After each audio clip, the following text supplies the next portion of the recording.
Hey everyone, thanks for tuning in to another episode of eDiscovery After Hours. My guest today was Pavan Kotha. Pavan is with Clayton Utz down in Sydney, Australia.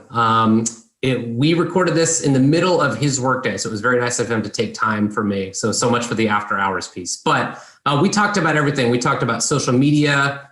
We talked about marriage. We talked about parenthood, spirituality. It was an awesome conversation. I was tempted to let it run on for hours. But maybe we'll have to have him back in the future. So the sponsor for today's show is Discovery Master. If you are dealing with the document review project in Relativity and you want to know what's been found in the documents, how much it's cost, and when it's going to be done, check out www.discoverymaster.co. Thanks for tuning in.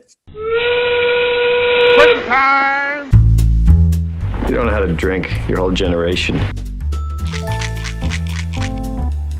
Drinks on the house. Yes, sir. No, wait a second. Drinks are 50% off. Right. No, wait a second.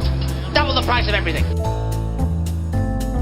And I work only 16 hours a day. A union man only works 8 hours a day. I belong to 2 unions. And now, eDiscovery After Hours with your host, Ryan Short.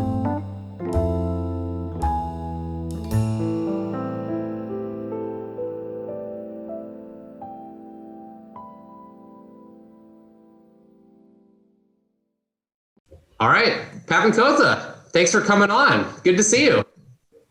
Likewise. Welcome. What are we drinking here? The guest always chooses the drink. What's our poison today? So it's coffee. Maybe some context.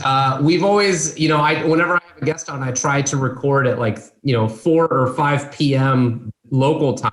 So it could be like a happy hour, but it's 8 p.m. where I am in Indianapolis, and it is noon where you are. We're smack in the middle of the workday. So Discovery After Hours for one of us. It's noon here. It's noon time, and I'm in future. So yeah. What happens tomorrow? What stocks should I place some positions on right now? I think. Do you play lottery at all? I don't. Why? Do you? Should I? Maybe I can give away Powerball numbers for you. And you can try your luck. No, I'm the first one to enjoy spending money frivolously in various manners, but the lotto has never been my game. Do you gamble? Do you play cards? Do you have any kind of little bad like that? Gamble, I think I did gamble only when I was in Atlantic City, which is close to New York, and then Vegas.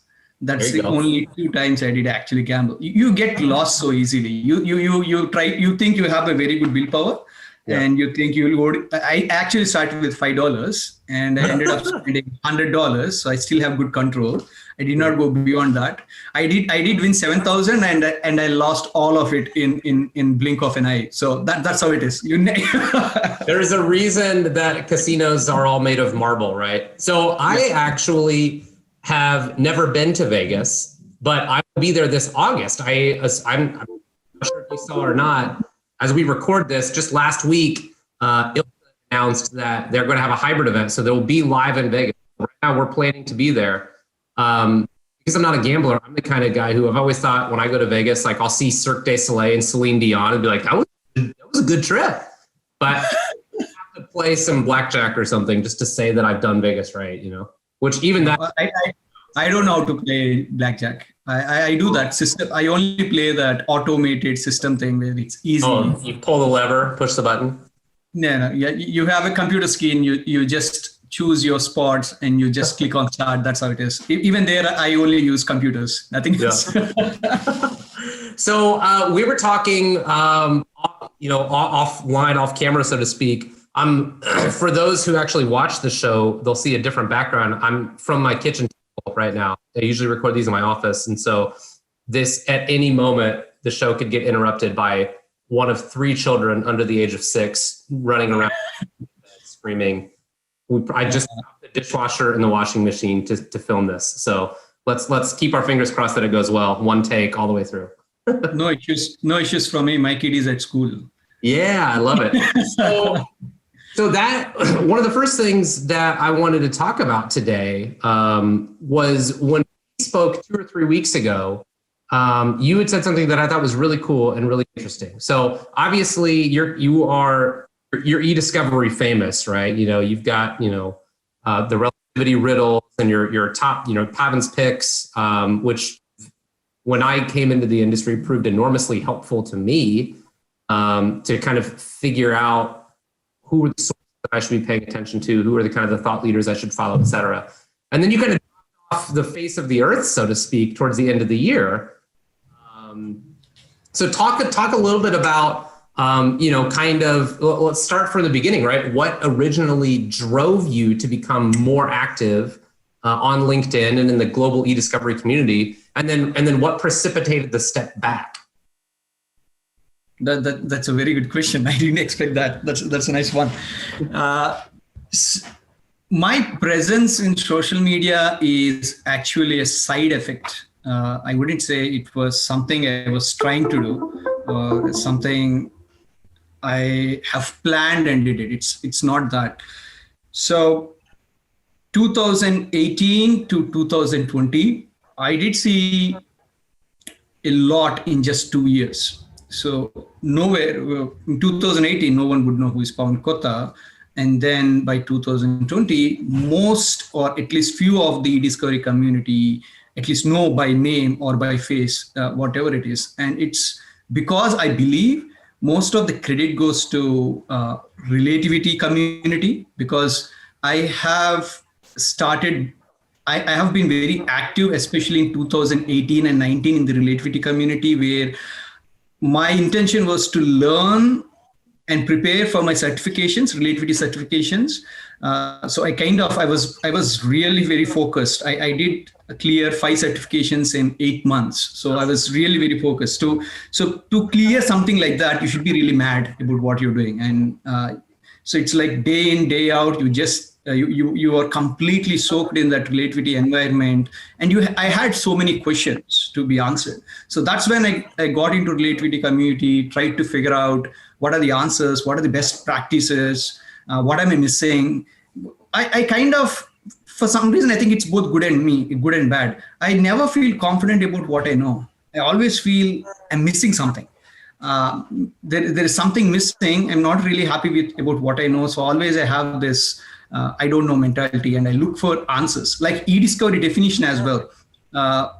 I've been in industry for a very long time, but somebody comes up with a very new book and they publish something about e-discovery. I go open it and I learn with clean slate. I mean, I simply get empty. I just make my mind empty and I just read it as I'm reading about e-discovery for the first time. So that's my nature. That's my personality by default.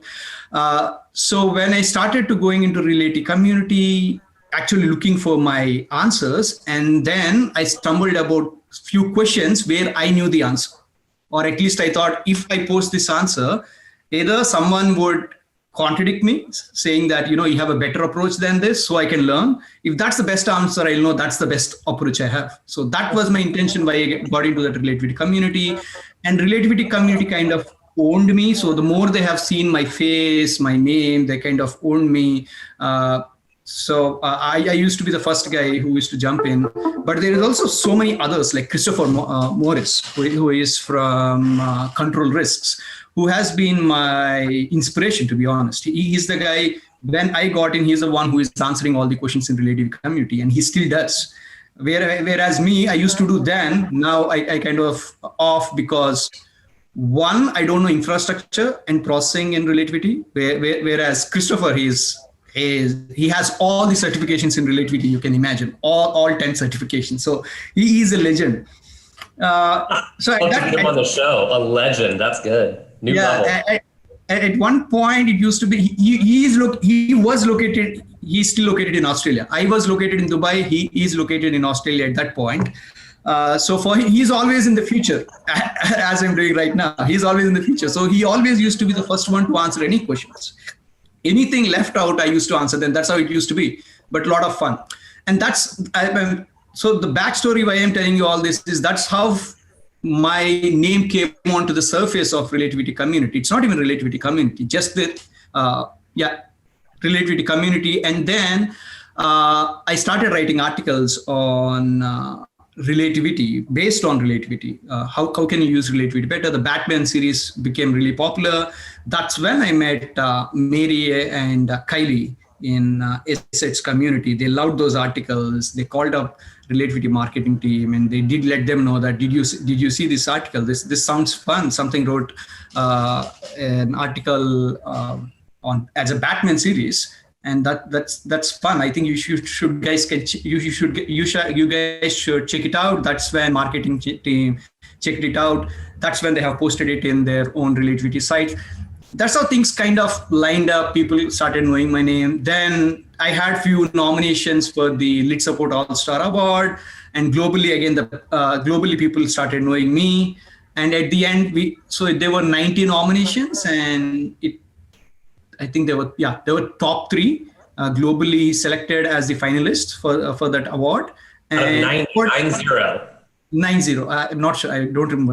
90 out of 12 or 80 out of 12. So finalists in all 4 categories are 12, and we had nominations around 90 to 100. I don't remember, but that was the math there. So 100 out of 100, 12 are the finalists in 4 different categories.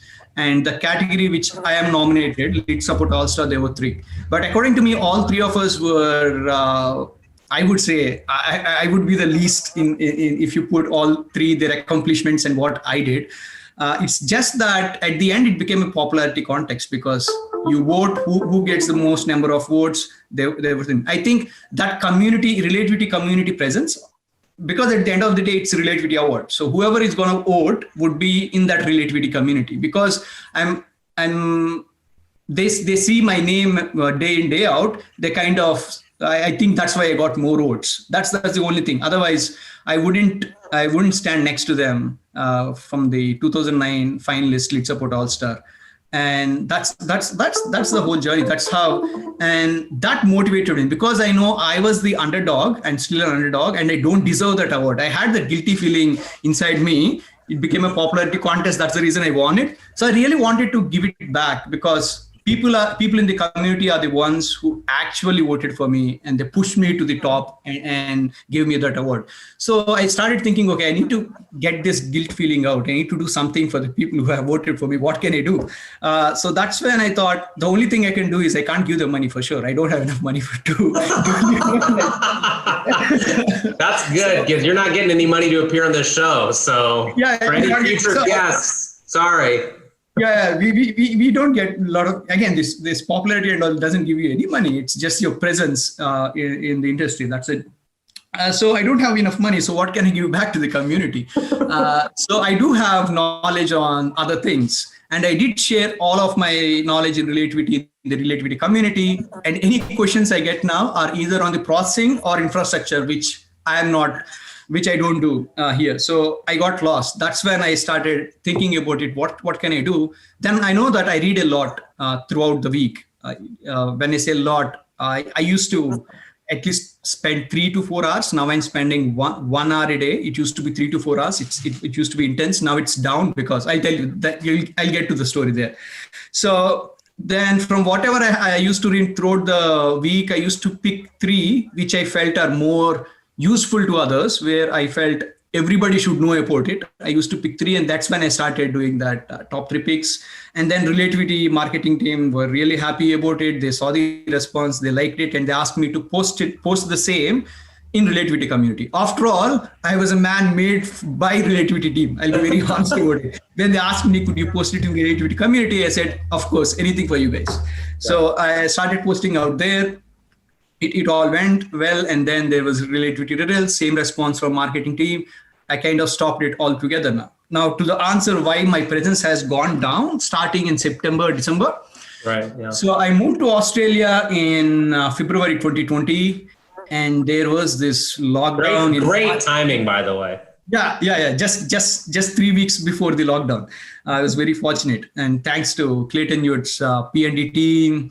Amazing support. Otherwise, I would have stuck in India or Dubai, wherever I was at that point. So then the COVID happened. I'm still trying to manage most of the things. There is a lot of chaos around, but in Australia, things are still quite quite good. So there is very less to complain about COVID, to be honest, at least in Sydney.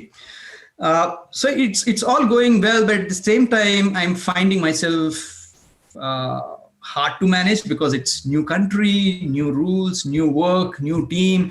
I thought I'm taking really hard on myself, and I'm still trying to keep up. And then I have to officially say, openly accept the fact and give open apology saying that, guys, I'm not doing well. I wanted to be that vulnerability. I want to give it away because I am not doing well. So I said, guys, I'm not doing well because even my wife's wanted to start her career. And she did sacrifice her career for more than 5 years. So right from I was married. So I was married in June. In August, she had to fly with me to US because there was a project that came up. She was with me for 6 months there. So that sacrifice, it all started there. So she has to resign her job and come along with me. And from there, she kind of started just living for me. And then my kid came along. Then she wanted to take care of me. And even this coffee is made by my wife. She works and still makes sure I'm doing good.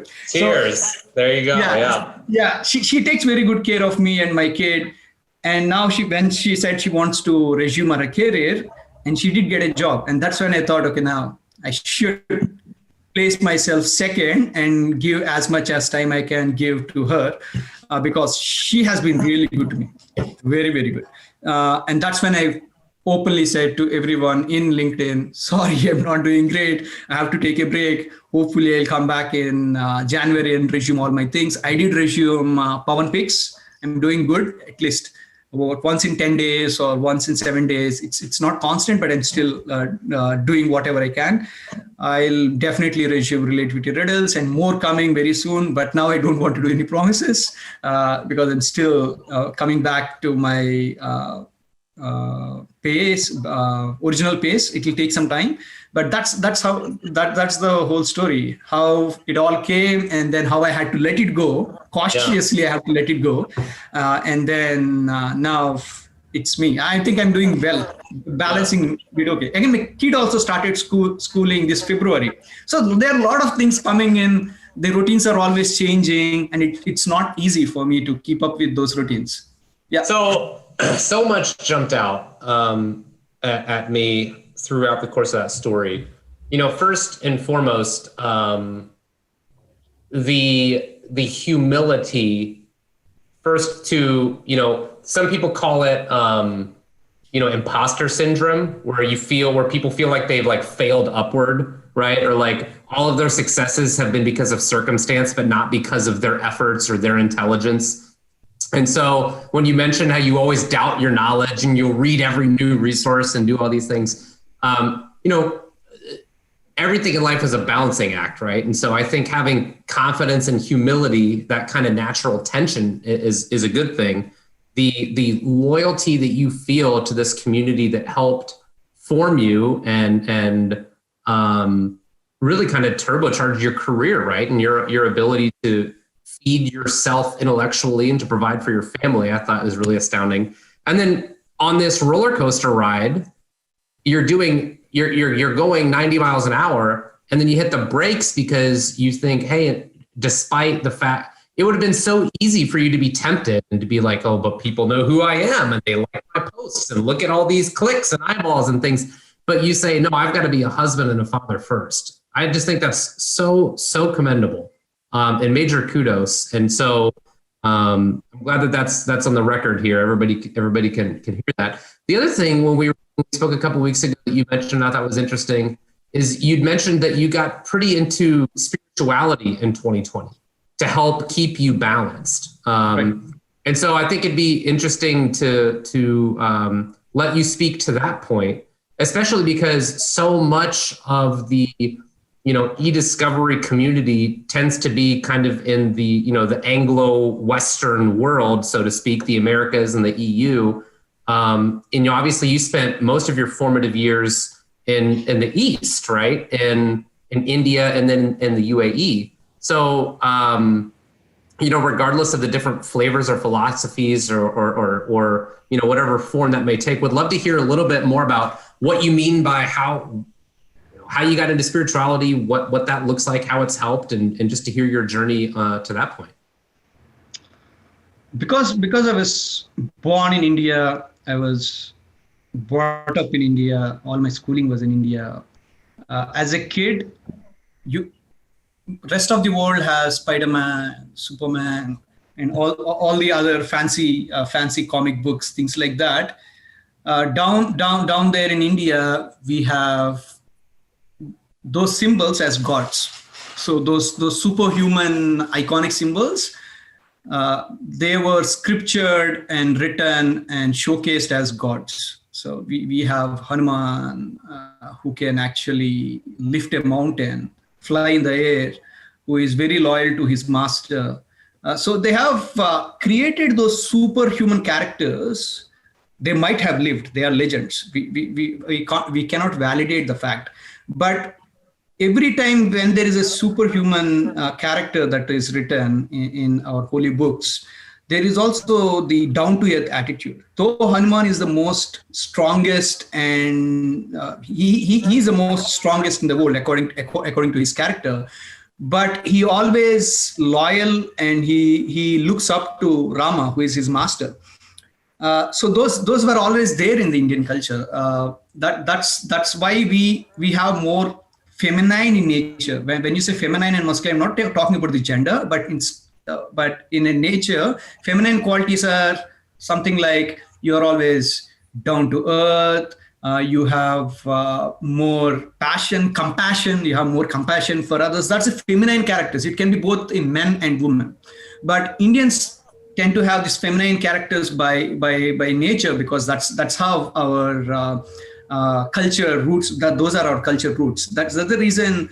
Very rarely you see somebody who is really feel proud about themselves and their achievements. There could be few, but mostly that's how Indian are. So again, I give that credit to. Why I always give credit to others is simple, because even the body I have is given by my parents. Whatever knowledge I have accumulated is from my teachers, my friends. I have accumulated everything. Nothing was mine, including this body. So that's the reason I don't feel anything I do great about it.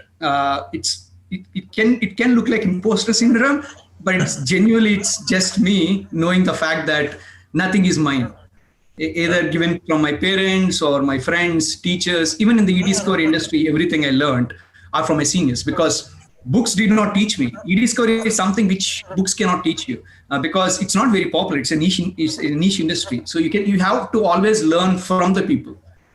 Only when people are willing to share, you can get that. If they are not willing to share, there is no way you can get that. So it's always somebody else gave it to you. You did not attain anything, according to me, especially in this industry. So that's the reason I'm giving back again, because that's something, it's not mine. It's everyone's. That's the reason I'm giving back again. But how spirituality helped me in this chaos time is knowing the fact that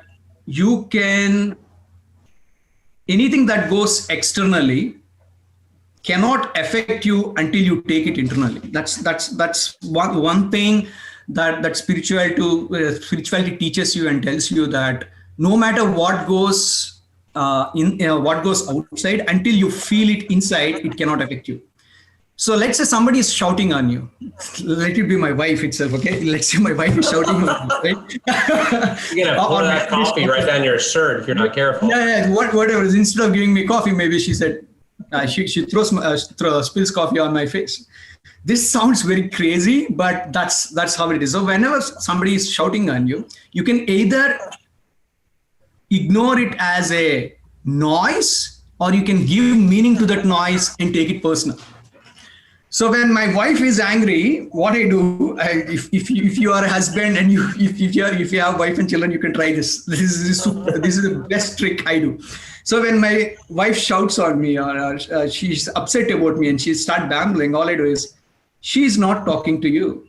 She's not talking to you. And whatever she's talking, she is talking out of pain.